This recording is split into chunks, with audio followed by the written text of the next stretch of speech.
Halo, selamat datang di Kenyataan Menjadi Dewasa. Halo teman-teman, selama masa pandemi ini, hal yang paling sering gue tonton di YouTube salah satunya adalah tentang financial planner. Satu lagi adalah investasi saham ataupun reksadana. Nah, ternyata gue punya temen namanya Hafid. Dia udah mulai investasi saham di umurnya 18 tahun. Gokil gak tuh? Sekarang kita ngobrol aja langsung sama Hafid. Halo Fit. Halo bro. Gila, gimana sehat ya? Alhamdulillah sehat. Gila, gimana basa-basi gue? Basi banget. Tapi bener Fit, lu beneran kan dari 18 tahun lu udah investasi saham? Iya benar. Gue dari 18 tahun, setahun punya KTP, gue langsung buka rekening saham pertama gue. Buat yang belum tahu, sekarang Hafid ini umur 23. Berarti dia udah 5 tahun main saham. Nah, kita gak boleh bilangnya gak boleh main saham ya. Ketika lo investasi saham, awalnya lo itu karena apa Fit? Karena gue dulu tuh latar belakang gue anak organisasi, gue ngerasain namanya juga anak organisasi. Pasti teman-teman juga pernah ngerasain kayak sulitnya nyari duit buat event-event lo atau segala macem. Nah, dia danusan, lo jual risol, lo ngamen segala macem. Nah di situ gue langsung mikir kayak ternyata susah juga nih nyari duit gitu kan. Gue mikir ke orang tua gue, ternyata nyari 10.000 aja susah bro. Apalagi buat biayain kehidupan keluarga segala macem. Dan gue mikir kayak kalau gue gak mulai dari sekarang, goals gue itu gak bakal tercapai. Karena goals gue itu umur 40 tahun, duit itu bekerja buat gue, bukan gue bekerja untuk duit. Oke, sebelum jauh ke investasi saham, ketika lo berpikir 40 tahun duit yang bekerja untuk lo, itu lo karena apa Fit? Maksudnya ada influence dari manakah? Atau lo melihat berkaca pada sesuatu kah? Gue lebih berkaca kayak mungkin ada tokoh-tokoh terkenal kayak Bill Gates ya, lo tahu sendiri kayak Mark Zuckerberg. Ada juga kalau bapak saham nih, kalau lo coba search ada Warren Buffett. Itu dia jualan dari kecil, door to door segala macam. Sekarang dia tinggal nikmatin dividennya doang, tinggal nikmatin dari hasil jeripayanya doang. Hidupnya tenang hari tuanya gitu kan. Lo gak perlu sibuk ngandelin anak-anak lo yang membiayai lo bisa membiayai diri lo sendiri ketika hari tua. Oke, nah itu tadi adalah bridging lo untuk akhirnya lo investasi saham. Di umur 18 tahun gak banyak anak atau orang yang berpikiran seperti lo Fit. Lo belajarnya dari mana? Gue pertama kayak coba searching dulu investasi saham itu kayak gimana segala macam. Sorry gue potong. Tapi kan waktu lo umur 18 tahun, YouTube belum lagi booming-boomingnya tentang investasi saham Fit. Betul. Nah, gue pernah dengar kata investasi itu pertama kali dari bokap gue. Karena bokap gue itu, papa pengen investasi nih di tokonya ada om gue, di tokonya om gue. Terus gue kayak investasi apaan? Bokap gue ngomong ke gue investasi, tapi gue nggak tahu investasi. Gue googling investasi itu apa, terus gue nemulah kalau badan yang menaungi investasi alias yang megang emiten-emiten alias perusahaan-perusahaan di Indonesia itu namanya Indonesia Stock Exchange atau Bursa Efek Indonesia. Nah, gue coba cari-cari di Bursa Efek segala macam. Gue nemu namanya Sekolah Pasar Modal. Di situ gue kayak gue harus ikutan nih Sekolah Pasar Modal. Gue harus tahu. Dan itu gue bener-bener awam banget, bener-bener awam. Gue datang ke situ isi bapak-bapak, ibu-ibu yang notabene itu para pekerja dan gue anak SMA. Baru lulus SMA sendiri tuh gue di tahun itu. Bahasa-bahasanya udah gue nggak tahu bahasa apaan nih. Terus gue kayak bahasa-bahasa ekonom gitu. Iya, bahasa-bahasa ekonom. Gue si bau kencur ini ngapain gue di sini gitu kan. Gue sosok pakai kemeja, datang ke Bursa Efek, duduk kayak sosok nyatet aja, sosok sibuk aja bener. Lebih tepatnya gitu. Oke, kan setelah lo datang, lo belajar, ya kan? Terus otomatis berarti kan lo dibukakan rekening dana nasabah kan? Iya. Untuk memulai investasi saham itu. Yeah. Nah tuh lo gimana tuh cerita no? Nah jadi kalau lo ikut di Sekolah Pasar Modal, lo tuh suruh bayar 100.000. Nanti dari 100.000 itu bakal dikonvert ke saldo pertama di rekening saham lo. Nanti saldo itu bakal dipegang sama si pihak sekuritas. Jadi lo dengan 100.000 itu lo udah bisa investasi saham coy.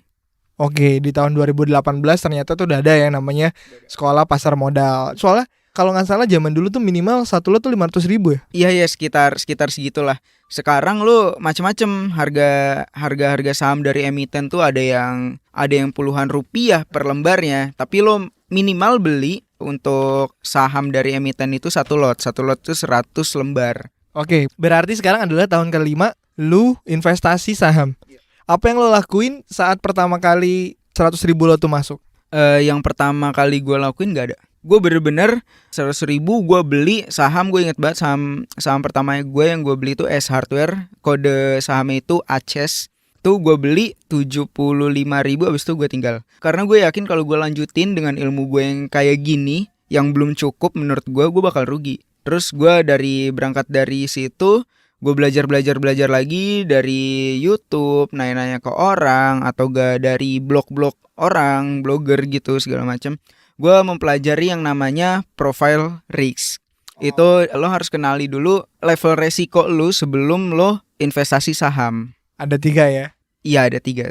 Terus tahun pertama berarti ketika lo beli 100.000 lo tinggalin aja gitu? Gue tinggalin dulu. Gue belajar yang namanya esensi saham juga. Karena gue tuh banyak nerima kayak baca-baca pertanyaan kayak investasi saham apaan sih gini-gini. Lo yang ada rugi segala macam. Nah, orang yang ngomong kayak gitu, lo berarti nggak tahu esensi dari saham itu apa. Kebanyakan kita bicara manusiawi aja ya. Secara manusia itu pasti pengennya itu, iya, gue naruh duit, gue pengen dapat return yang cepet, return yang gede segala macam. Nggak mungkin ya, emang manusiawi, emang sifat manusia itu kayak gitu kan. Tapi lo harus tahu esensi dari saham itu apa. Esensi saham itu nggak jauh beda dari lo meletakkan duit ke temen lo yang mau bangun warung. Gak mungkin dong di sehari kemudian lo udah langsung dapet untung. Ibarat gitu loh. Saham itu lo meletakkan duit ke perusahaan, ya perusahaan itu bakal mengelola hasil dari duit lo itu. Dan returnnya itu gak instan. Ya lo dividen yang lo dapet juga gak bakal secepat itu bro. Nah lo juga harus tahu yang namanya istilah-istilah kayak dividen, capital gain. Itu adalah 2 istilah umum. Misalkan lo dapetin keuntungan. Misalkan capital gain adalah selisih dari penjualan saham lo. Kalau dividen itu pembagian hasil. Nah itu lo harus tahu juga. Sebelum jauh ke situ Fit, mungkin orang-orang kayak paling standarnya adalah lo ngapain main saham, itu kan judi. Ya kan banyak dong masih kayak iya gitu. Bener. Makanya gue bilang sebelum lo ngejudge investasi saham itu apa, lo harus pahami esensi dari saham itu apa. Tapi yang harus mereka tahu sebenarnya adalah beda trading dan juga investasi. Mungkin yang mereka pikir saham itu judi adalah trading, benar kan Fit? Kalau trading adalah lo itu beli saham ketika di harga turun, lalu menjualnya di harga ketika naik gitu kan. Dan lo bakal melakukan itu secara berkala, dan itu bakal memakan waktu lo. Lo gak bakal punya waktu buat side job, lo gak bakal punya waktu buat pekerjaan lain. Lo bakal terus pantengin itu komputer lo. Lo bakal ngelihat harga-harga, ngecek-ngecek harga segala macam. Lo bakal dapat keuntungan di situ. Nah, keuntungannya dari capital gain yang tadi gue bilang, selisih dari harga jual saham. Kalau investor, kalau tadi itu kan kita bicara tentang trader ya. Kalau investor adalah mindset lo nganggep duit lo hilang. Ketika lo investasi saham, ya udah duit lo ibarat lo dirampok aja gitu loh. Karena investasi saham ini kayak yang tadi pertama gue bilang, nggak instan. Lo bakal butuh jangka panjang, misalkan 3 tahun, 5 tahun, 10 tahun, bakal sampai lo bisa warisi itu saham juga bisa gitu loh. Jadi perbedaan dari trader dan investor adalah trader itu cuannya dari capital gain, jarang dia mendapatkan dividen. Kalau investor tuh rata-rata dari dividen, dari pembagian hasil. Dan dia itu lebih ke jangka panjang, lebih memikirkan masa depan gitu. Bukan berarti trader gak mikirin masa depan sih, cuman lebih mindsetnya aja yang beda. Nah sebelum lo investasi saham, lo harus tahu lo itu tipe yang trader apa investor. Oke, buat ini gue persingkat atau persimpel aja ya. Intinya misalnya trader itu, menurut gue trader itu harus full time. Karena apa? Karena bursa akan bergerak itu hitungannya detik. Kalau misalnya lo investor atau lo niatnya untuk investasi, itu untuk jangka panjang, bisa 10 tahun, 20 tahun, sampai 30 tahun gitu. Nah, untuk teman-teman yang berjiwa trader atau pengennya, wah ini lagi naik nih langsung gue jual nih. Nah itu adalah tipe-tipe orang yang trader. Kalau investasi, lo punya ngeset goals jauh. Misalnya lo mau investasi untuk mensekolahkan anak lo, itu uang atau itu saham gak bakal lo kotak-atik, gak bakal lo jual, gak bakal lo cairin. Karena tujuannya lo udah ngeset tadi di ujung. Lo akan menjadikan investasi ini untuk anak lo sekolah nanti. Mungkin seperti itu, Fit ya? Iya betul. Nah, setelah itu, Fit, kan otomatis ilmu lo udah nambah nih. Udah dari tahun pertama ya kan. Terus tahun kedua ilmu lo bertambah. Apakah uang ataupun nominal yang lo masukin ke saham itu juga bertambah, Fit? Maksudnya gue pertama kali nyoba saham, gue udah mulai dari 1 juta dulu nih. Terus per bulan gue rutin 200 ribu. Lo kayak gimana? Gue setuju dengan konsep lu ya. Jadi setiap bulan itu lo harus menginvestasikan sebagian pemasukan lo. Kalau gue punya rumus sendiri, dari 100% pemasukan gue per bulan, gue mengalokasikan 15% sampai 20% penghasilan gue itu untuk investasi saham. Jadi setiap bulan gue tuh wajib beli satu emiten atau gak beberapa lot saham buat nambah portofolio gue. Karena kita nggak tahu kan pasar modal itu kayak gimana, nilainya ke depannya kayak gimana. Intinya konsistensi itu penting dalam investasi saham gitu. Dan kalau ngomongin gue udah untung belum nih, udah untung belum?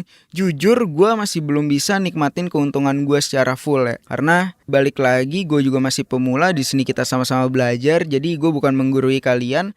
Jadi gue saat ini karena pandemi ini juga mengalami krisis di investasi gue, yang dimana gue itu defisit hampir 35 juta untuk saat ini dari total portofolio gue.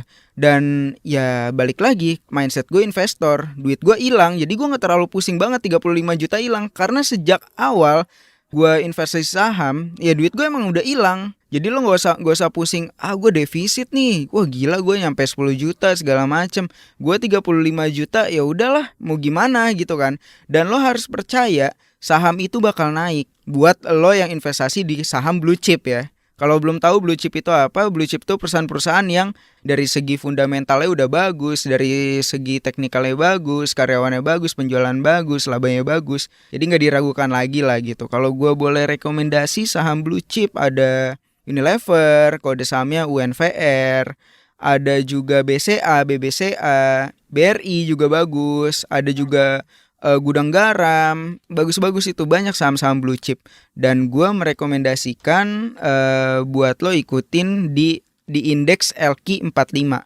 Kalau lo lihat di websitenya Bursa Efek, itu lo search aja LQ45. Di situ Bursa Efek merangkum 45 emiten atau 45 perusahaan-perusahaan yang fundamentalnya bagus. Kasarnya ya saham-saham blue chip lah, 45 saham-saham blue chip gitu loh.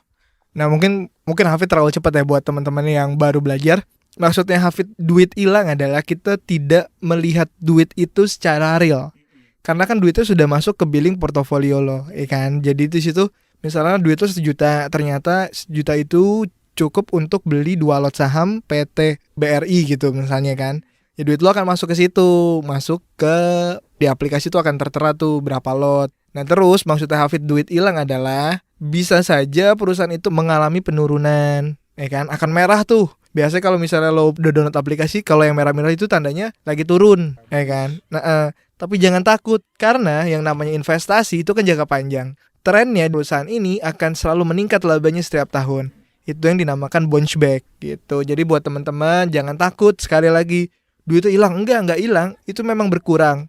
Tapi ada yang namanya bounce back, perusahaan itu akan balik lagi. That's why kenapa tadi Hafid ngasih tahu 45 saham yang fundamentalnya sudah bagus. Jadi kalau teman-teman beli 45 saham itu, insya Allah akan aman. Kalau misal pun berkurang, insya Allah bakal bounce back lagi, Fit ya. Yoi, apalagi gue rekomendasi banget saham-saham BUMN ya.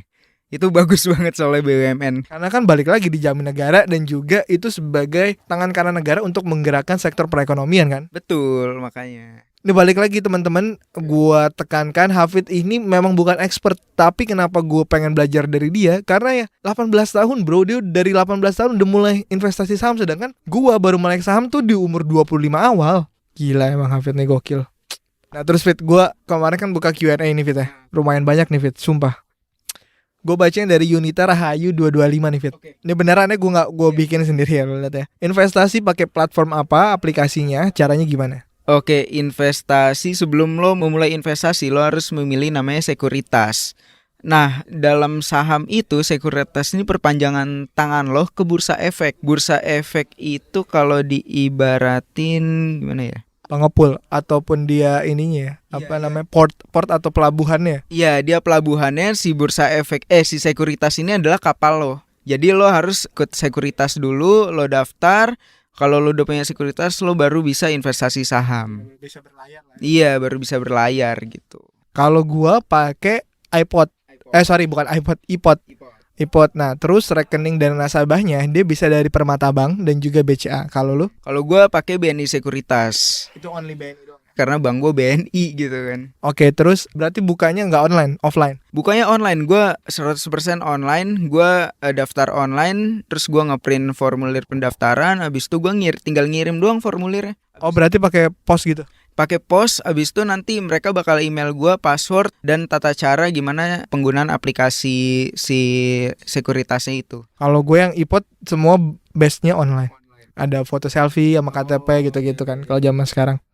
Terus ini Randy teman gue nih, Randy Anggo. Udahlah Randy aja lah. Matt, beginner wajib pakai broker ya, dan broker apa yang rekomend? Nuhun Matt. Nah, Hafid dulu deh yang maksudnya broker tuh apa, Fit? Jadi broker itu adalah nggak jauh-jauh dari pertanyaan sebelumnya. Broker tuh kayak sekuritas.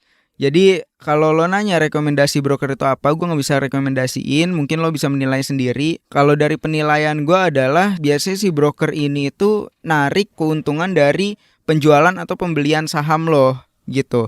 Berapa persen. Nah, gue biasanya milih broker itu yang dari persenannya itu kecil aja gitu kan. Bahkan ada yang 0% yang benar-benar menggratiskan lo jual beli di saham itu gitu. Dan mereka ngambil keuntungan dari mana. Mungkin kalau biasanya mereka ngambil keuntungan mungkin dari pajak dividen lo atau segala macem. Intinya ya yang narik komisi itu sedikit gitu. Oke, kalau misalnya mau tahu lagi, biasanya tiap bank itu punya sekuritas masing-masing. Terus kalau teman-teman lagi bingung mau aplikasi apa ya, kalau gua nyaranin ada RTI Business, terus juga ada Stockbit, terus juga ada iPod, ya kan? Kalau yang yang pernah gua download ya. Terus kalau misalnya untuk reksadana ada Bareksa, ada Bibit juga yang lagi gue pakai juga, dan juga Ajaib nih juga baru nih, kayaknya sih oke. Nah, mungkin sebelum kita lebih jauh lagi, Fit, mungkin banyak yang nanya juga nih, apa bedanya reksadana sama investasi gitu kan? Kalau pakai reksadana kan lebih aman, Fit, gimana kalau pendapat lo? Kalau pendapat gua, reksadana jauh lebih aman untuk pemula ya. Tapi kalau lo pengen tingkatin pengalaman lo, ngelola duit lo sendiri, lo coba aja investasi saham. Kayak gua belajar dari YouTube, dari blogger-blogger, atau gak nanya ke orang yang expert, atau lo ikut sekolah pasar modal. Tapi kalau reksadana, kenapa gue bilang aman? Karena di situ lo taruh duit dan duit lo bakal dikelola oleh manajer investasi namanya. Itu tergantung dari produk saham yang lo beli. Reksadana sendiri itu ada banyak, ada pendapatan tetap, ada reksadana saham, reksadana obligasi, pasar uang, surat hutang, macam-macam. Nah, di situ lo bisa pilih kayak misalkan pasar uang, misalkan lo pengen investasi dalam jangka beberapa bulan, sebulan, 2 bulan, itu lo udah bisa menikmati hasilnya. Kayak pendapatan tetap mungkin setahun 2 tahun, saham bisa 4 sampai 5 tahun lo baru bisa nikmatin hasilnya gitu loh. Dan perbedaannya ya itu cuman berbeda di ada dua perbedaannya. Kalau di reksadana duit lo dikelola sama manajer investasi, kalau di investasi saham yang pakai sekuritas lo ngelola sendiri. Dan keuntungannya adalah kalau di reksadana keuntungan dari capital gain, selisih harga jual beli. Kalau di investasi saham menggunakan sekuritas, lo bisa keuntungannya itu dari dividen bagi hasil dan capital gain juga. Oke, mungkin kalau misalnya bisa gue ringkas, ketika lo masuk di reksadana, intinya sudah ada yang mengatur, ya kan? Lo tidak perlu capek-capek ngelihat atau ngebeli, ya kan? Karena dia akan mengelola duitnya. Dari sekarang dia punya robo, ya kan? Kalau misalnya di tiap reksadana tuh ada robo, dia akan ngasih tahu lo beli ini aja nih. Ada rekomendasinya, dan mereka tuh menggolongkan menjadi 3, konservatif, moderat, dan juga agresif. Nah, untuk teman-teman yang apa sih moderat itu? Nah, moderat itu biasanya lo akan dikasih tahu ataupun direkomendasikan paling banyak itu adalah di pasar uang. Karena apa? Karena itu cenderung naik terus, tapi memang dapat keuntungannya itu lama. Karena kan pasar uang Tidak seperti saham yang hari ini bisa naik, hari itu bisa turun gitu kan. Dia cenderung naik, stagnan naik terus, tapi ya tidak banyak gitu kan. Lalu untuk yang moderat biasanya lo akan disarankan uang lo akan masuk diinvestasikan ke obligasi. Bisa obligasi pasar uang, bisa juga obligasi surat hutang ya. Iya betul, ada surat utang juga. Terus juga yang agresif biasanya ada investasi saham ya. Saham itu kalau yang agresif. Nah, kalau kalau teman-teman juga pada nanya nih, forex. Soalnya banyak banget kalau lu nonton iklan-iklan di YouTube, ada forex, ada namanya binary option. Nah, kalau forex tuh sebenarnya pasar uang juga. Kayak contoh, gue pernah investasi forex. Itu gue trading forex. Gue yang pastinya tradingnya itu di Forex Time. Itu gue rasa tempat gue bukan di situ, men.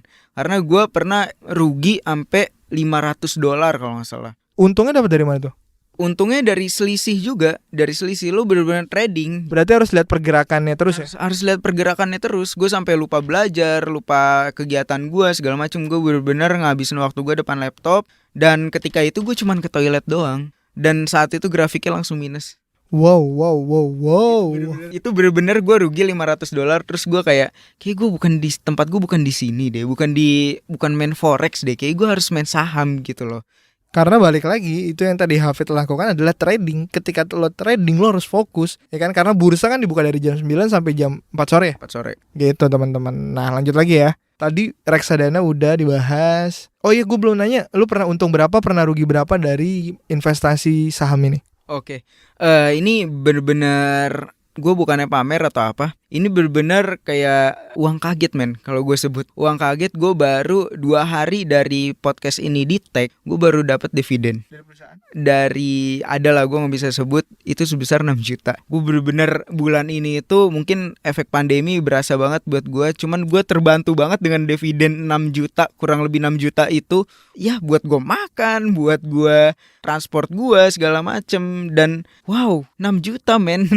Dan mungkin dari hasil keuntungan dividen gue bisa membeli mungkin nih, iya bisa membeli saham-saham baru gitu. Kadang juga sering kalau setiap dividen yang gue dapet, gue mengalokasikan untuk membeli saham yang baru atau segala macam, atau sekedar gue memberi reward buat diri gue sendiri. Kayak gue nggak jelas banget, gue yang pas tuh pernah beli dari hasil dividen, gue beli robot vakum.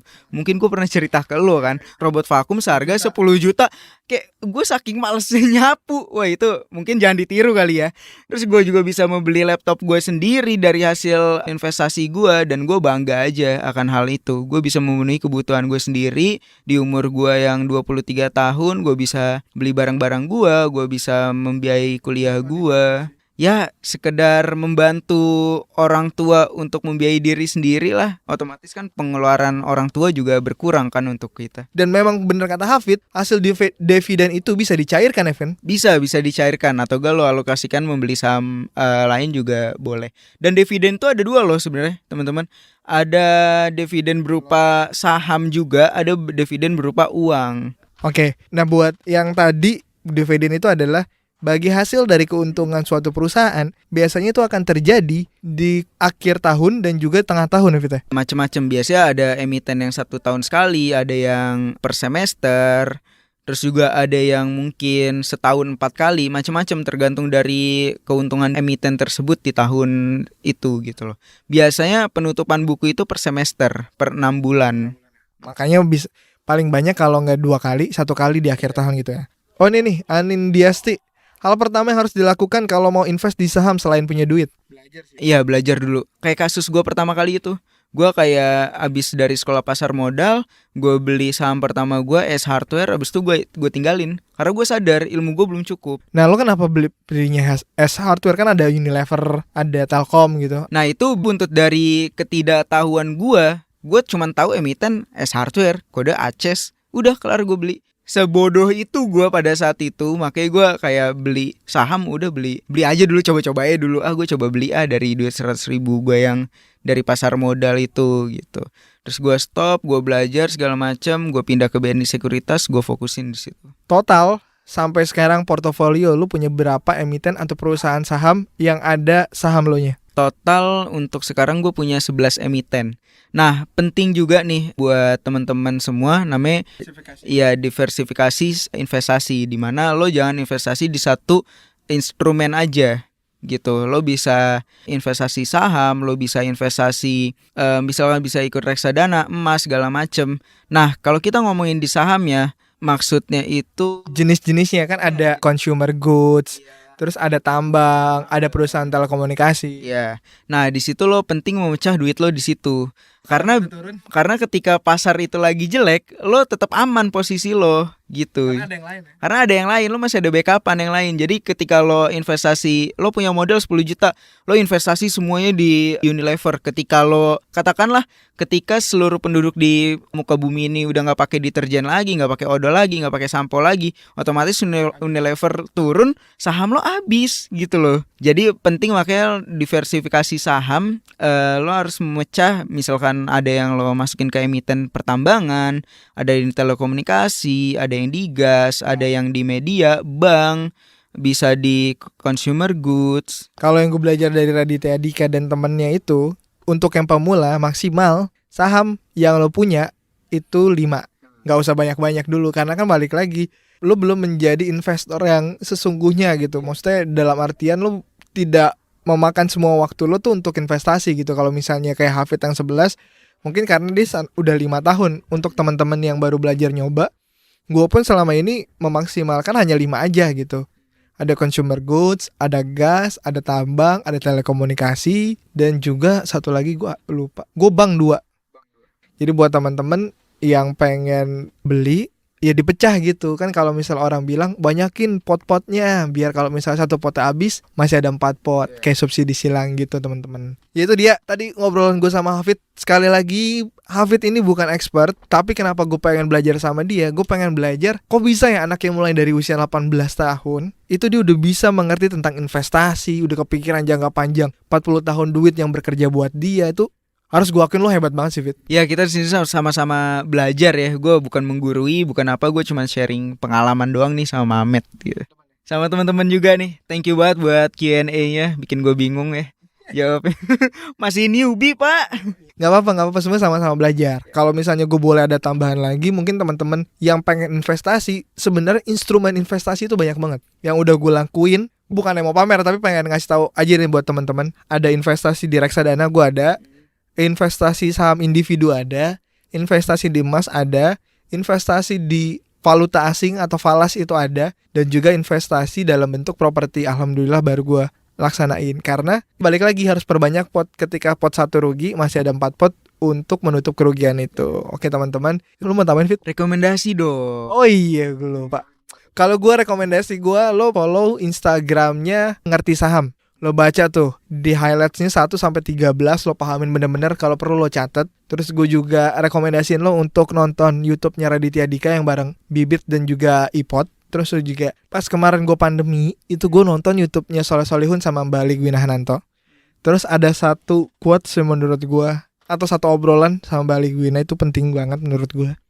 Ada yang lebih penting daripada cara lo mengatur duit, yaitu adalah mengatur karir lo. Karena sejatinya memelihara karir kita supaya berkembang terus lebih penting daripada mengatur uangnya. Karena hidup lo gak akan terus statis. Bener gak? Bener. Karena ketika karir lo naik, pendapatan lo naik, otomatis uang yang lo dapet lebih banyak. Terus tadi yang lo bilang lo mau maksimalkan 20% lo, berarti kan kalau duit lo naik 20% lo akan menjadi lebih besar kan. That's why kenapa kita harus memaksimalkan atau memelihara karir kita. Mantap ya. Gue baru tahu. Iya, gue baru tahu. Oke, invest penting, tapi yang lebih penting adalah memelihara karir lo. Karena semakin tinggi jabatan lo, uang yang dihasilkan semakin banyak, investasi lo bisa juga semakin meningkat dalam bentuk apapun itu, ya kan? Tapi goalsnya tetap sama, ya kan? Apa yang lo pengen? Iya, benar. Nah, juga mungkin kalau muda bisa ngecek juga di YouTube. Kalau muda mungkin teman-teman juga bisa ngecek di YouTube, itu namanya Investor Receh. Nah, gue suka banget nonton Investor Receh. Dia itu bisa rekomendasi broker-broker nih. Kalau lo masih kurang puas dengan jawaban gue, broker-broker apa aja yang mantep-mantep, mungkin Investor Receh bisa menjabarkan lebih lanjut. Kenapa gue merekomendasi Investor Receh? Karena dia benar-benar sesuai judulnya, dia itu mengarahkan lo investasi mulai dari recehan. Kalau sama gua, kalau misalnya teman-teman lagi punya TikTok, ya kan ada juga di TikTok Fit. Iya benar. Namanya adalah Felicia Giasaka. Dia ada YouTube-nya juga coy. Ada juga. Gue juga subscribe. Tapi kan lebih seru kalau nonton TikToknya. Yoi. Instagram juga mungkin teman-teman juga bisa follow, namanya Get Rich. GATHE Rich, rich kaya ya. Oke, itu dia obrolan gue sama Hafid panjang banget. Sebenarnya nggak cukup satu episode ya Fit ya? Ya mungkin nanti ketika kita udah di on top kita bakal lanjutin episode kali. Oke, teman-teman sekali lagi gak ada kata terlambat untuk lo memulai investasi. Gue Mamet pamit, sampai ketemu di episode selanjutnya. Thank you.